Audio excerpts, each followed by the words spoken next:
Ka-schooler, kung ang bubuin mong study ay nangangailangan na ikaw ay mag-immerse in order to observe and to interact with your participants in their real-life environment, ang tawag dyan ay ethnographic research. For more details about this type of qualitative study, watch this video.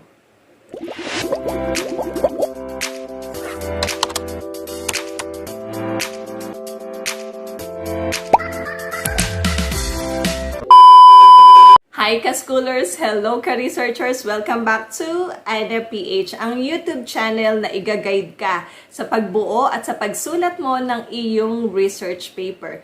Ang channel natin ay may layunin din na bumuo ng community of learners na less ang stress sa pagsulat ng research paper. Kaya ikaw, yes, ikaw na nanonood ngayon, kung hindi ka pa member ng ating YouTube community, join ka na.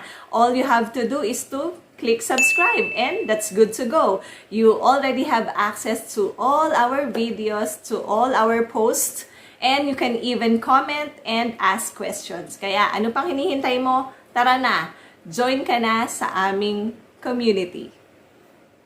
And yes, sa video na ito, we will talk about another kind of qualitative research study, ang ethnographic research.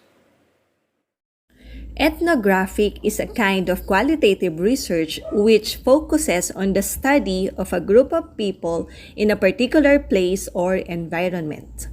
Here, the researcher is required to engage himself or herself with the participants through immersion in an extended period of time. So, let us emphasize that in this type of research, you study a group of people in a particular place or in their environment. Here, you, as a researcher, you are required to engage yourself with your participants or to immerse with them in a period of time. Kaya sa pamamagitan nito, you will be able to characterize your participants' behaviors, their traits, cultures, their challenges, and possible occurring themes. Ka-researcher, nakita natin yung ganda ng type na ito ng qualitative research. So sa ethnographic, in real time, we can get the information, the data that we need. Kasi ando na nga no? Nandun na tayo sa environment o sa place kung saan naroon yung ating mga participants. Hence, we can obtain first-hand information and high-quality data directly from our source. Therefore, the information is said to be legitimate, more realistic, and authentic. Ka-researcher, napaka-interesting gawin itong type na ito ng research. Aside from the things that we mentioned, ang ethnographic research ay flexible. Flexible ang ethnographic research kasi it allows you to explore the social dynamics, the culture of a group. Therefore, it will help you to gain detailed information or accurate experiences of your participants.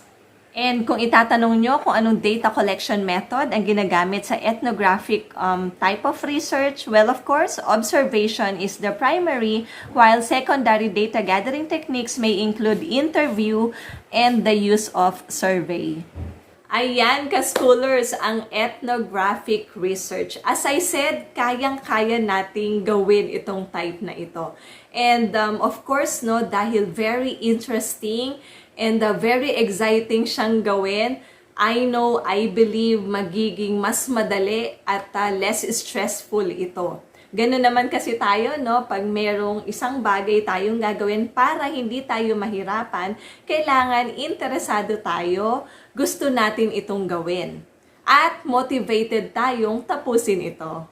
And And speaking of tatapusin, hindi natin tatapusin ang video na ito without showing you samples of research titles using ethnography. Eto na!